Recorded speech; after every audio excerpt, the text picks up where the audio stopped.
Jesus. Take all the glory and honor in Jesus' name. Hallelujah. Asipinde simshayele tandla Lord. Hallelujah. Hallelujah. Let's go to 126 Psalms. Ihlabelelo 126. Hallelujah. Ngihamba lesizwe mfundisi wami. Ngingasho ukuthi yokuhamba emajala ngadikwa nje sobe. Lesizwe evangeli. Brother Mbendulo Mnisi. He's our finance admin as well. Amen. A very committed young man. Usebenza esipofaneni but as long as I love him showing Sunday, so esipofaneni ayalobamba every Sunday. Amen. Every Sunday. A very committed man. Nami mhlele sabathi nabe ugibela ngani. Every Sunday, very committed man. Brother Snowiso is our evangelist. Namnamnika le microphone.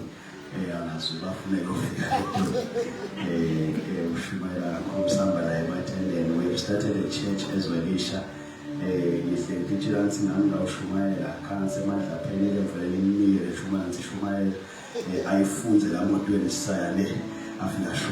Amen. Hallelujah. Usain blessed today and is doing finally central. Amen.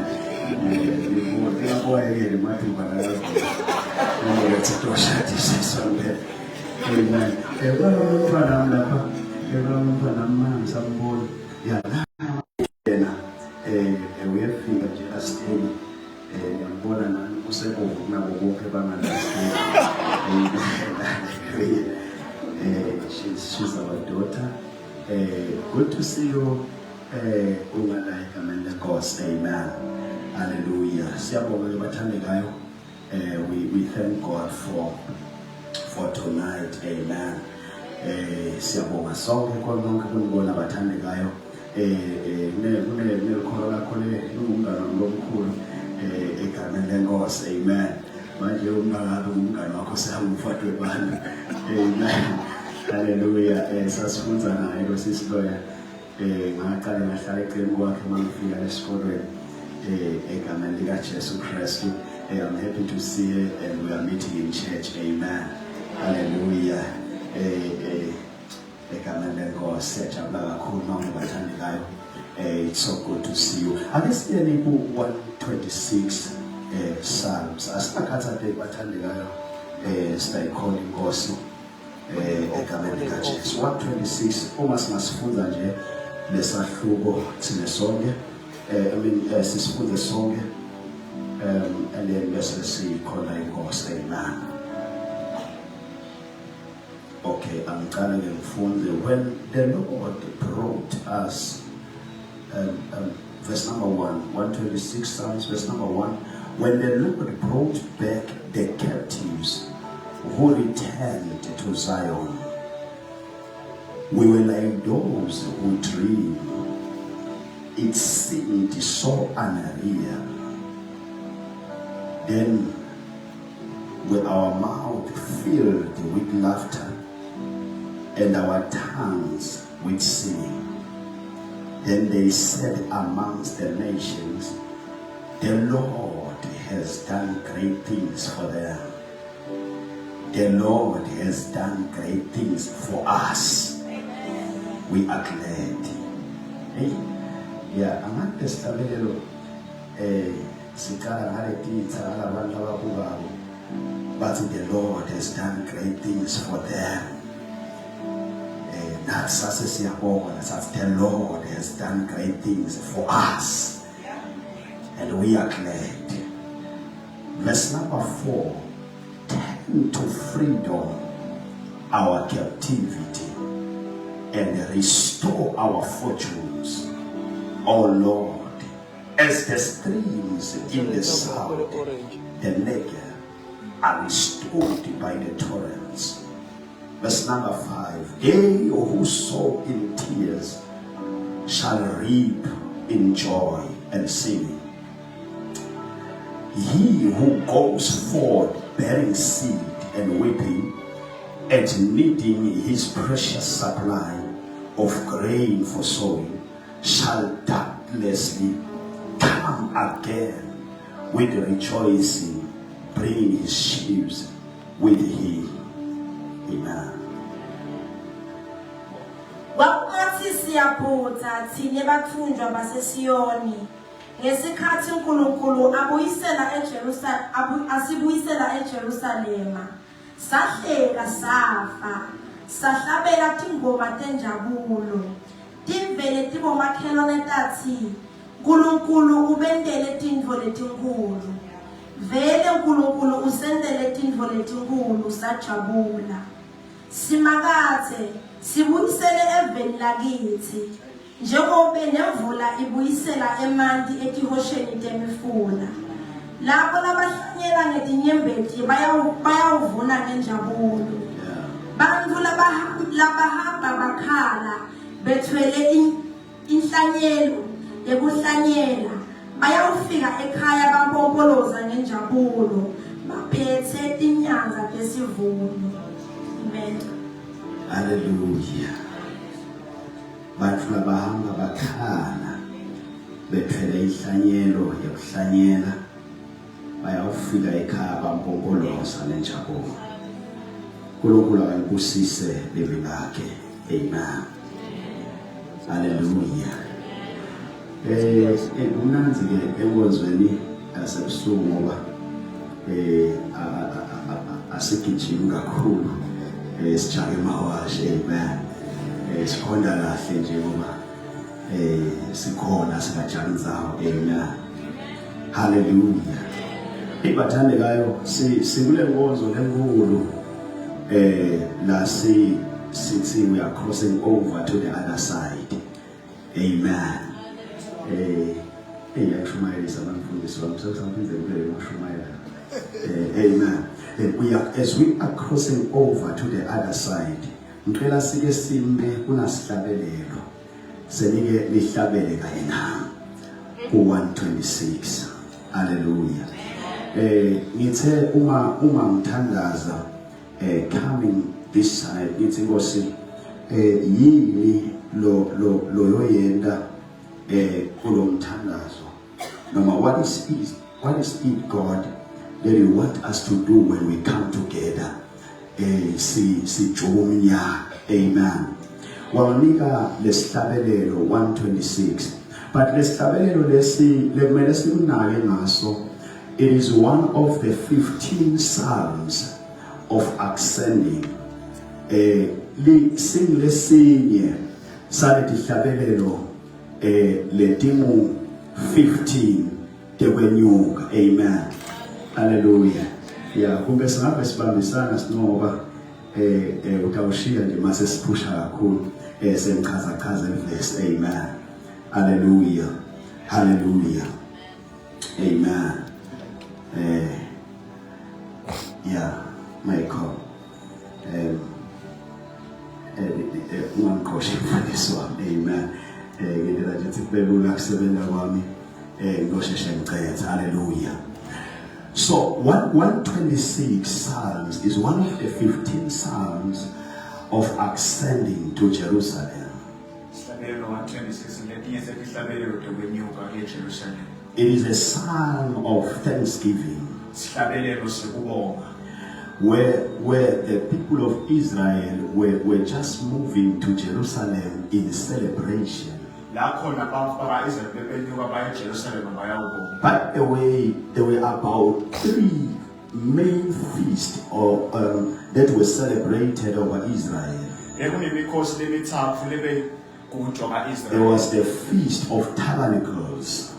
There was the Feast of Pentecost. There was the Feast of Unleavened Bread. And we are not told to which of these 3 were they going to celebrate? asitshelwa ukuthi bebaya ukubha ngokuphi But we kule are told they were ascending to Jerusalem. kepha siyatshelwa ukuthi bebenyukele eJerusalem. And Jerusalem is known as the place of his presence. iJerusalem ake yathiwa ngendzawo yobukhona bakhe. You will hear 137 when they were in Babylon. Hlabelo 137 abaseBabylon. David said, we hanged our harps on the windows Nkosi Davide ithi saphanyeke emahabhu when they hired us to sing one of the songs of Zion. nabasiphoqa ukuthi sihlabele tingoma taseSiyoni. But I love the part when you start from verse number 1. He said, by the rivers of Babylon sat we and wept when we remembered Zion. Uverse number 1 uthi sahlala phansi sakhala Why nasikhumbula are they iSiyoni. crying when they remember Zion? Leni bakhali nabakhumbula Because iSiyoni. it is the place of his presence. Ngoba indzawo yobukhona bakhe. And they were saying, we have been cut from the place of his presence Bathi ke bona sancane and endzaweni planted yobukhona. in a foreign land. Sahlanyelwa eveni elikhashana. So when they were told to sing songs, Nabatshelwa ukuthi bahlabele tingoma. they had the songs in their mind. Betikhona ke tingoma They were carrying their harps. bekakhona ke But nemahabhu. one thing was a problem. Kepha yinye inkinga The lebekho. presence of Jehovah was not there. Ukhona kaNkulunkulu They bebekho. talked of singing the songs. They talked about singing the songs. Bacabanga ngehlabela But they were tingoma. saying, how can we see Kepha bathi singahlabela out of the presence of the Lord? singekho ebukhoneni bakaNkulunkulu. Because they were cut from the presence of the Ngoba Lord. bebancanyuliwe ebukhoneni bakaNkulunkulu. But now, in these 15 Psalms, Kepha kulehlabelo letinhlelo. from Psalms chapter 120 Kusukela kuPsalms to 134, kuya kuhlabelo 134. they were now celebrating. Bebajabula. They were back from captivity in Babylon. Bese They babuyisela. were back to their place of Babuyisela origin. You eJerusalem. know how it feels to be in captivity. Uyathi uva kanjani? It's not like just being on vacation, Akusinje but you njengoyathi. are pushed and forced into a land Kepha uyaphoqa. where you do not belong. Lakhona You are in a land of limitations usevele where kanye. you cannot do things as you please. Awendi You dino. may want to plant trees over there, but you cannot do it Ungeke ufune because you are in a foreign land. ngoba usevele You may love to dance and enjoy, ungakuthanda but because you are in a foreign land, ngoba usevele you kufuthi cannot do it. ngeke So uzokwenza. they stayed for about 70 years Bahlala ke iminyaka in the land of captivity. evele kufuthi. But here is a time and a season Kepha ke nasi when isikhathi they were brought back to their place of lakhona origin. bese babuyisele Some were born in captivity. nabanye To them, bathatha being in Babylon kuba kwabo was a normal lifestyle. bese kujwayelekile. But here is a time and a season Kepha when isikhathi they were testing something they had never tested. lakhona bebanambile. They have never been into this land, bathi abazame the place of his presence. endzaweni We saw our fathers crying bababona when they remembered this place, but we have never been to the place. So they were coming to the place for the first time, some of them. So the Bible simply says they were moving up, ascending to Jerusalem. And you will see in 120, the first psalm of ascending to Jerusalem, they are singing in distress. David simply says, in our because they were ascending to Jerusalem, but he was remembering. Why he was in Babylon. So where we are in 126,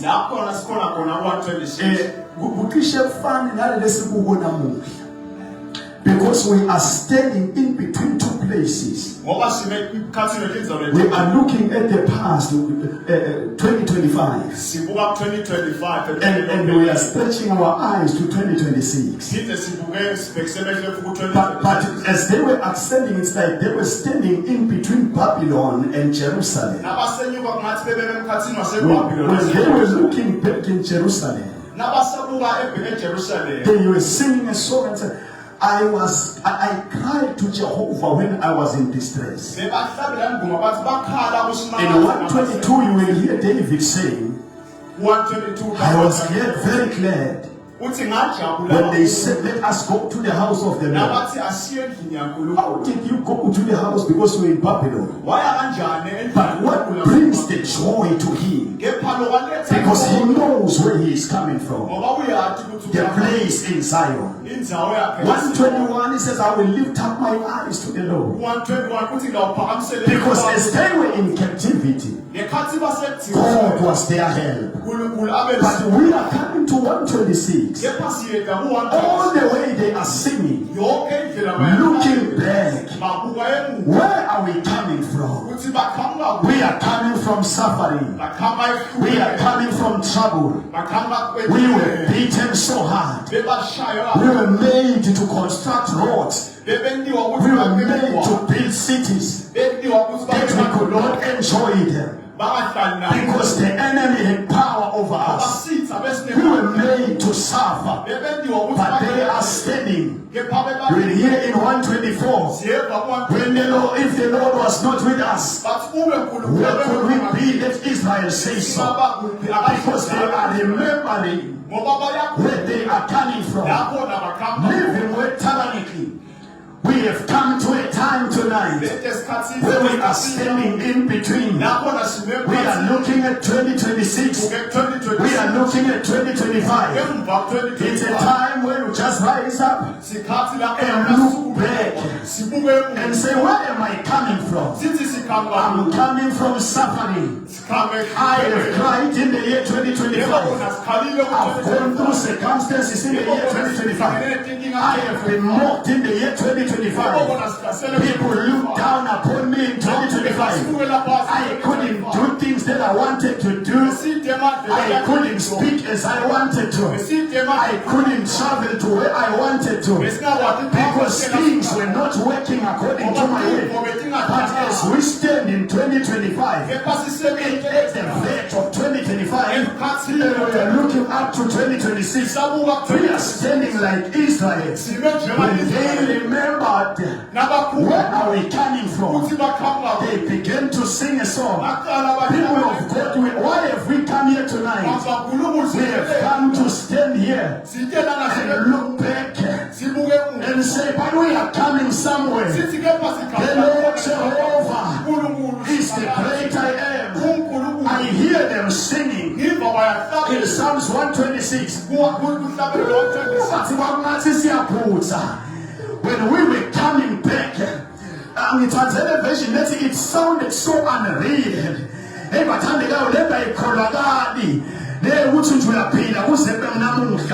It sounds so unreal because you have been through circumstances. I see practically. Now you are thinking that's where am I coming from? The Lord has made it possible. The Lord Jehovah has led me through. In the year 2025,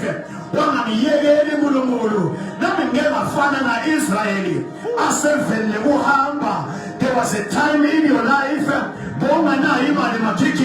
but the Lord sustained you. But what was Punyolea Jani? But you 121.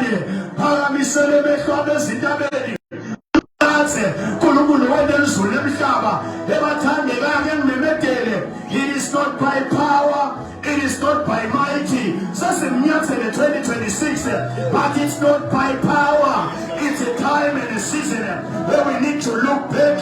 So but I don't promise in the year 2025. What's our Simalate? Kumena January. I'm not in the whistle and I'm not in the school. I want to always Simalate. No Fete Mali. It's cutting in an eye. Or to February. Gigana Sana.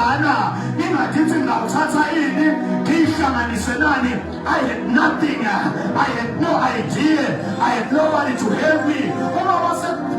Was a Babylon. But what's up, Paramisha? So Sizawubhekisa kusimakathe lapho kuvela khona isito lwethu ngegama likaJesu. Yibo bahlabelela bathi kwaba ngathi siyaphutha ngesikhathi bathunjwa Israyeli ebathandekayo. We are coming from somewhere. Bathi amhlabela ingoma ngithe pheleza Nkosi usihole wasihola akusinga amandla ethu bathi ukhona uNkulunkulu. Uye wasejasa uye wasethwala wangasiyekeli ngesikhathi isikhathana nazidini zivana simakathe Nkulunkulu wophila ulweyinkosi. Uye wakethwala waphinzi wathi khona uye wakwethwala waphinzi wakukhona ukothele simakathe. It's a time to look back from Nyatsele 2026 but take some time tonight and look back ukuthi uyithele Nkosi waphinzi wakukhona usiphethe kahle uNkulunkulu umondwele wasethwala wasikhona wasethwala wasikhona ubonile uNkulunkulu.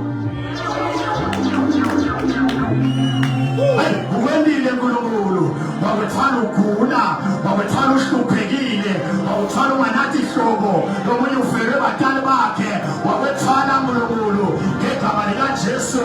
Lomunye ugraduatile wakwethwala Nkulunkulu ngegama likaJesu.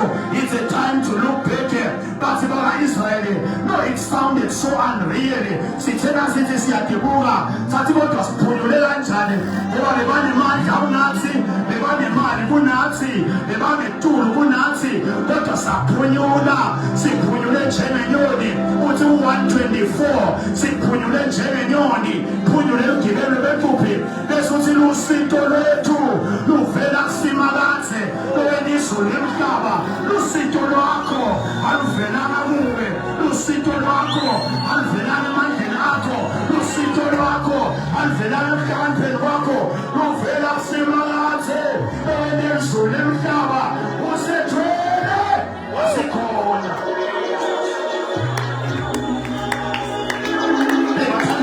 Akambonela bethelwe izulu ngegama likaJesu nabalindlela bambuka ngayo bathi sithethele engathandekayo ningefakazi ningethwele nangikhona izulu ngegama likaJesu enganawo amandla engakahlakaniphi kodwa nangithwala nangikhona izulu ngegama likaJesu engiva ngiyahleka emoyeni futhi siphethe kahle kuNkulunkulu wongcwele ebathandelayo.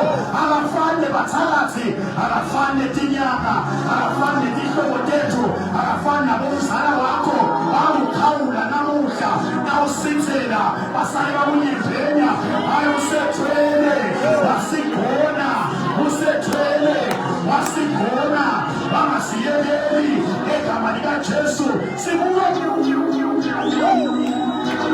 Sikhathi nje ake uthathe ubuke emuva ngegama likaJesu. The opening of 126 verse number 1 to verse number 3 sikhathi nje sibuke emuva bathi kwathi siyaphutha ngesikhathi bathunjwa baka-Israyeli. We are coming from somewhere in the name of Jesus. Mary Nkosi, you've been through so much even in this ministry. Wawethwala uNkulunkulu ngegama likaJesu ngoba liyethwala izulu. Ayisethwele izulu nasithwala singanamandla nasithwala singanama-connection. Ungasolo uyasebenza awuna-connection awunatihlobo kodwa likwethwele izulu nakugona izulu ngegama likaJesu Kristu. It's not by power, it's not by mighty, but by the Spirit of God.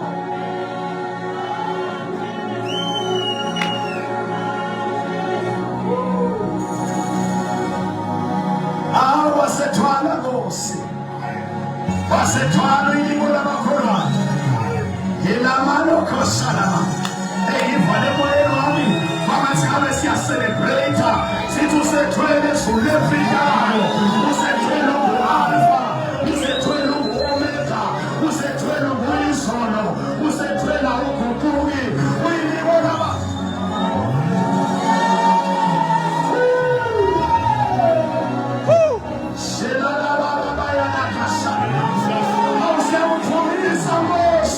Emasiwa amandla ethu emasiwa imfundo yethu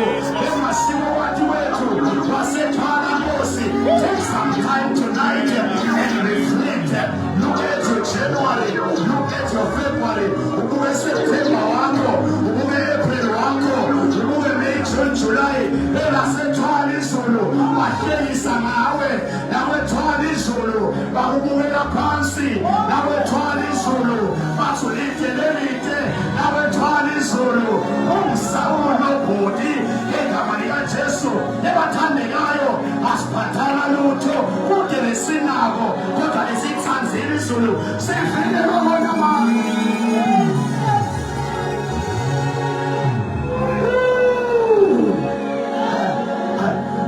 Solo uyakholwa ebathandekayo abanye behlulekile bawile wena solo uyakholwa ayibethwele izulu ngegama likaJesu nabanye bemithe baka-praise team ayinawethwala izulu selokumile selokuqinile selokuyahlabelela ngegama likaJesu awukakahlakaniphi kodwa limthandile izulu uthanziwe msimakadze wawethwala look back and celebrate ake ubheke emuva uthi siyabonga Ebeleza Kosi, usiholile, kaze wabulapha, ebeleza simakade, usethwele, ngegama likaJesu, sike saba sehlale, sangabi nalutho, kodwa wasethwala, tabakhona titha, awuvumanga nathi, uthi 124, kube wena simakade, bewubekho bakithi, ngabe siseyini, akasho njalo Israel, ngesikhathi bantu basivukela sike savukela abantu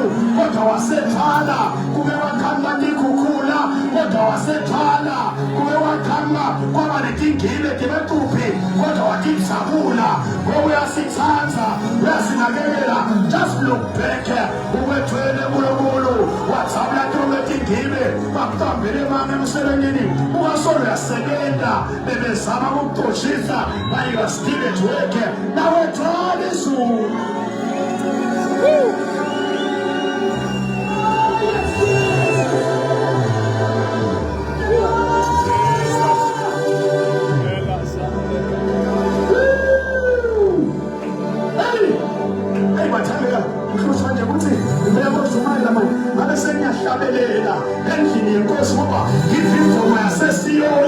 In the name of Jesus Christ, the song of celebration,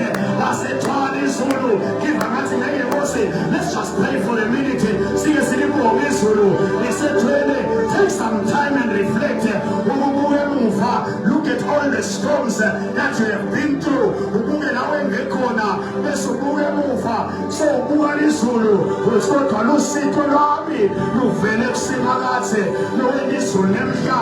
I am here standing because the Lord Jehovah has done so great to me.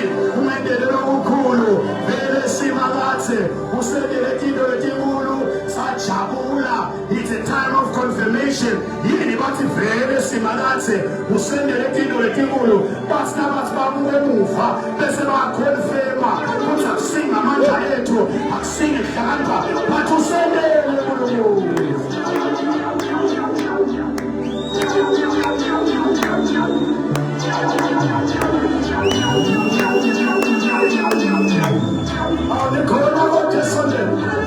Just take some time and reflect. Oh, Jesus. Thank you, Jesus. Let's stand as for a minute. Just open your mouth and thank Him.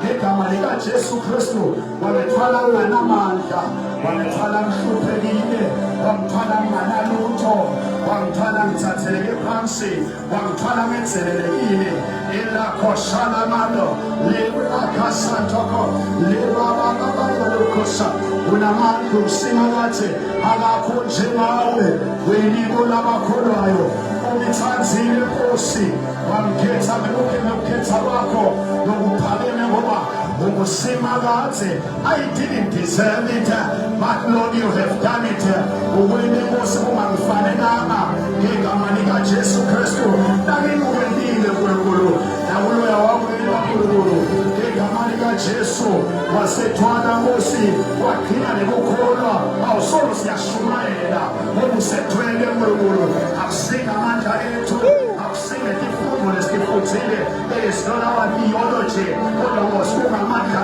akho ngegama likaJesu Kristu.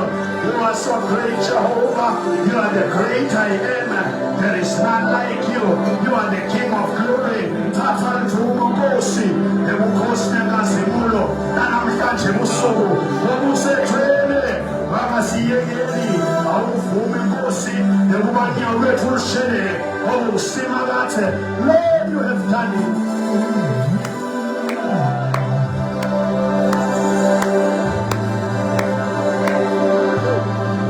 Thank you, Jesus.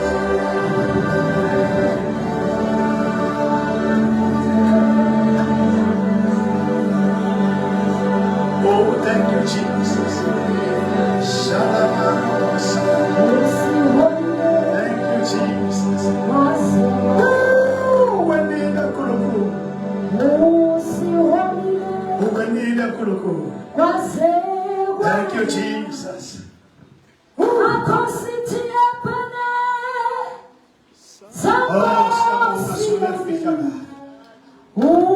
You have done it, King of glory.